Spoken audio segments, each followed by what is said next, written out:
जय हिंद। मेरा नाम है राहुल शर्मा। स्वागत है आपका द एग्जाम यूनिट में। आज का वीडियो एकदम सबसे अलग होने वाला है, जिसमें हम लोग देखेंगे संयुक्त सैन्य अभ्यास को, जो 2022 से 21 में हुआ था। सैन्य अभ्यास देखेंगे हम लोग इसमें। तो आज का पहला क्वेश्चन है इसमें, ये आज का पहला है इसमें कि एक्स दोस्तलिक यानी कि एक्स डस्टलिक सैन्य अभ्यास है, जो कहाँ हुआ था, किससे हुआ था, हम समझेंगे बारी बारी से। तो ये भारतीय और उज़्बेकिस्तान के सेनाओं के मध्य में हुआ था ये संयुक्त प्रशिक्षण अभ्यास एक्स दोस्तलिक। तीसरा इसमें आगे बोल रहा है इसमें कि इस अभ्यास के प्रशिक्षण कार्यक्रम का उद्देश्य एक दूसरे से सर्वोत्तम अभ्यास सीखना और सामरिक स्तर पर अभ्यास को साझा करना था। ये अगला इसमें बोल रहा है कि एक्स दोस्तलिक का पिछला संस्करण अगर देखें हम लोग तो मार्च 2021 में हुआ था, रानी खेत में उत्तराखंड में है, जो यहाँ पर आयोजन किया गया था। युद्ध अभ्यास दो देशों के सेनाओं के बीच में होता है या आपस में भी होता है। युद्ध सीखने का एक तरीका है इसमें। तो अगला आपका क्वेश्चन है इसमें कि लामेतिये 2022 में हुआ था, किससे हुआ था, क्या है, समझेंगे बारी बारी से हम लोग।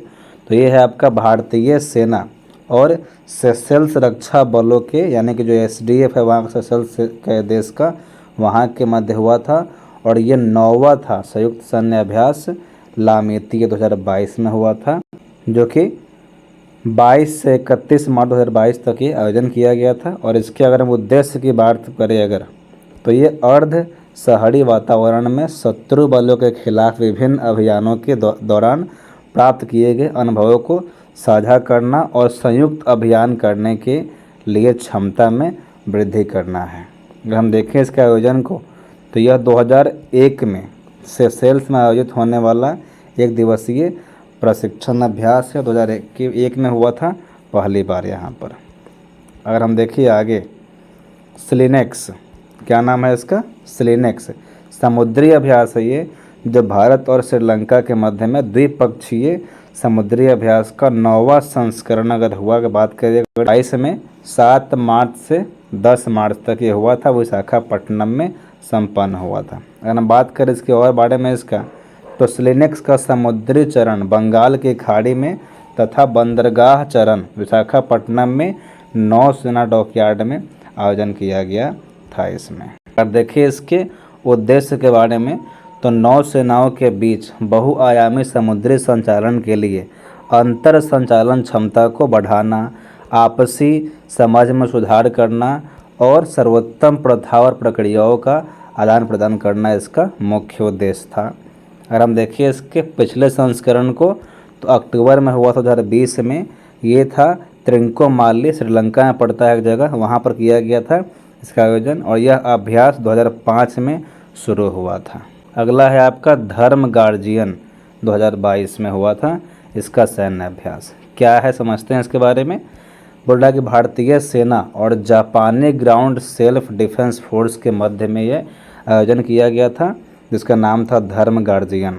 ठीक है, ये कब से कब तक था, तो 27 फरवरी से लेकर के 10 मार्च तक ये बेलगावी, जो कर्नाटक में है, वहाँ के फॉरेन ट्रेनिंग नोड में किया गया हुआ था। अगर देखें इसके बारे में अगर और डिटेल में, तो बोल रहा है कि दोनों देशों के सशस्त्र बलों के बीच तालमेल स्थापित करने का एक ये अनूठा अवसर प्रदान करने वाला यह अभ्यास भारत और जापान मैत्री के कालातीत संबंधों को मजबूत करने का एक दिशा में केंद्रित है। अगर हम बात करें इसके बारे में और, तो धर्म गार्जियन भारत और जापान के बीच में एक वार्षिक सैन्य अभ्यास है, जो यह वर्ष 2018 में आयोजन किया जा रहा है। और ये लगातार 2018 से जो है वो आयोजन किया जा रहा है। देख रहे हैं कि आप हर युद्ध का इसमें दे रहा है कि एक साल है, शुरुआत कब से हो रहा है और ये आखिरी टाइम कब हुआ है, ये देख रहे हैं हम लोग। अगला है सुरक्षा कवच 2।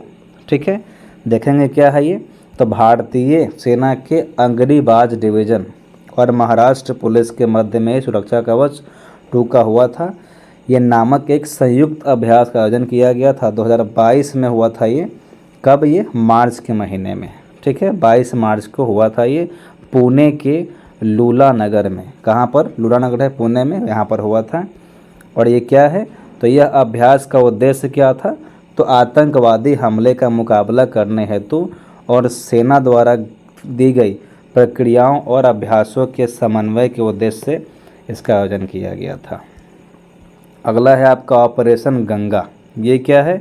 तो ये युद्धग्रस्त यूक्रेन से भारतीयों की वापसी के लिए भारत सरकार ने ऑपरेशन गंगा का अभियान शुरू किया था, जो कि यूक्रेन में फंसे हुए भारतीयों को लाने के लिए शुरू किया गया था।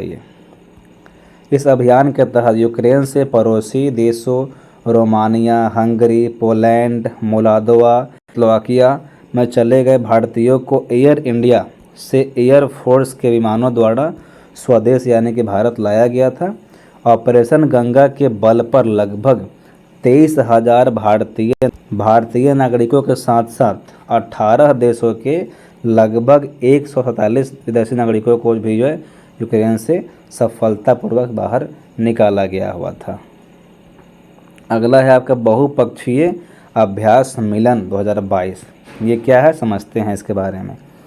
बोल रहा है इसमें कि भारतीय नौसेना के बहुपक्षीय अभ्यास मिलन 2022 नवीनतम संस्करण की शुरुआत विशाखापट्टनम में कब से कब 25 फरवरी 2022 को किया गया था। अगर हम बात करें इसके बारे में तो भारतीय नौसेना का बहुपक्षीय अभ्यास मिलन 2022 वस्तुतः 2 चरणों में आयोजन किया जा रहा था और जिसका अगर बात करें अगर ये तो 25 से 28 फरवरी 2022 को ये आयोजन किया गया था। बोल रहा है कि इस अभ्यास का अगर हम देखें दूसरा चरण तो ये 1 से लेकर 4 मार्च 2022 में किया गया हुआ था।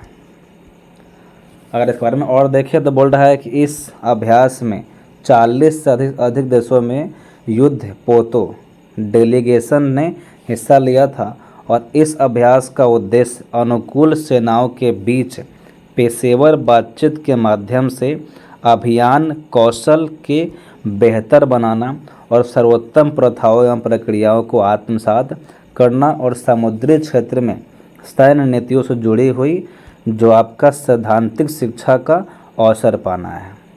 अगर और पॉइंट देखें तो बोल रहा है इसमें कि 2022 के इस अभ्यास का विषय था कैमराडी कोहेजन। इसका ध्येय भारत को विश्व के लिए बड़े स्तर पर एक जिम्मेदार समुद्री शक्ति के रूप में पेश करना है, इसका मुख्य उद्देश्य।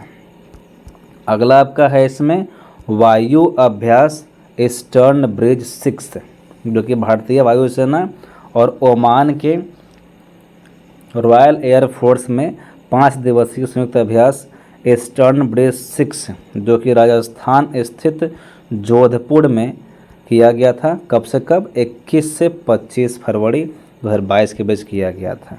हम देखें इसमें तो यह अभ्यास दोनों वायुसेना के बीच अनुभव के आदान प्रदान को बढ़ावा देने और दोनों वायुसेनाओं को अभियानगत क्षमता और अंतर अभियानगत क्षमता बढ़ाने का अवसर प्रदान करने का ये इसका मुख्य उद्देश्य है। और हम देखिए इसका अगर पिछला संस्करण 2019 में किया गया था ओमान के मासीराह एयरबेस पर किया गया था पिछले बार, अभी हो रहा है राजस्थान में हो रहा है।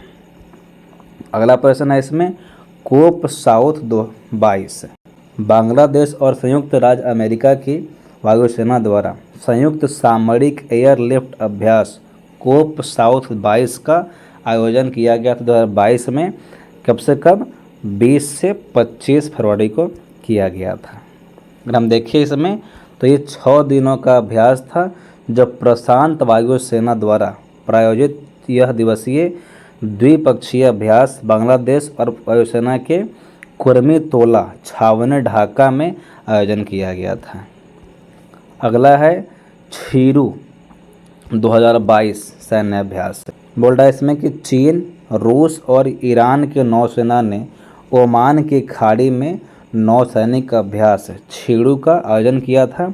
कब से कब तो जनवरी में किया गया था 2022 के जनवरी में। हिंद महासागर के उत्तरी भागों में आयोजित समुद्री अभ्यास का उद्देश्य तीनों देशों, कौन कौन सा देश है इसमें आप देख सकते हैं, चीन, रूस और ईरान है। तीनों देशों के बीच में क्या है, नौसेनाओं के बीच में व्यवहारिक सहयोग को गहरा करना इसका मेन उद्देश्य है। अगला है इसमें पश्चिम लहर XPL 2022 भारतीय नौसेना द्वारा पश्चिमी तट पर आयोजित एक संयुक्त समुद्री अभ्यास पश्चिमी लहर, जिसका नाम क्या रखा गया XPL 2022, जो 25 जनवरी से 2022 में संपन्न किया गया। अगर हम देखें इसमें तो 20 दिनों तक चले इस अभ्यास का आयोजन पश्चिमी नौसेना कमान की परिचालन संबंधी योजनाओं को सुदृढ़ करने और भारतीय नौसेना, भारतीय वायुसेना और भारतीय थल सेना एवं भारतीय तटरक्षक बल के बीच में अंतर सेवा तालमेल बढ़ाने वाले दृष्टि से किया गया था। अगला है इसमें पासेक्स 2022 भारतीय नौसेना के स्वदेश में डिजाइन और निर्मित की गई गाइडेड मिसाइल विध्वंसक, जिसका नाम क्या रखा गया इसमें INS कोच्चि ने रूस की नौसेनाओं के RFF एडमिरल डेब्यूटर्स के साथ में 14 जनवरी को 2022 में अरब सागर में जो है वो पासेक्स का आयोजन किया गया था। और अगर देखिए इसमें तो इस अभ्यास ने दोनों से नौसेनाओं के बीच में सामंजस्य और आपसी क्रियाशीलता का प्रदर्शन किया है। अगला है सी ड्रैगन 2022 भारत और अमेरिका द्वारा ये जनवरी 2022 में आयोजन किया गया था। कहाँ पर? तो पश्चिमी प्रशांत में गुआम के एंडरसन वायु सेना बेस में बहुराष्ट्रीय पनडुब्बी रेधी युद्ध अभ्यास, जिसका नाम था सी ड्रैगन 2022 के लिए अन्य भागीदार देशों के साथ में ये शामिल किया गया था। अगर देखिए अगर भागीदार देश में तो कनाडा हो गया, दक्षिण कोरिया, ऑस्ट्रेलिया और जापान, ये 4 कंट्री और हैं जो शामिल थे भारत और अमेरिका के साथ में। तो ये था आपका आज का एक बेहद आसान कर देने वाले टॉपिक, जो आपको आगे आने वाले सभी एग्ज़ाम्स के लिए ज़रूरी है। वीडियो को पूरा देखने के लिए बहुत बहुत धन्यवाद आपका। जय हिंद, नमस्कार, आपका दिन शुभ हो। और अगर आप इस चाहते हैं डाउनलोड करना इस PDF को, तो आप जुड़े द एग्ज़ाम यूनिट के टेलीग्राम चैनल से। शुक्रिया, धन्यवाद, जय हिंद।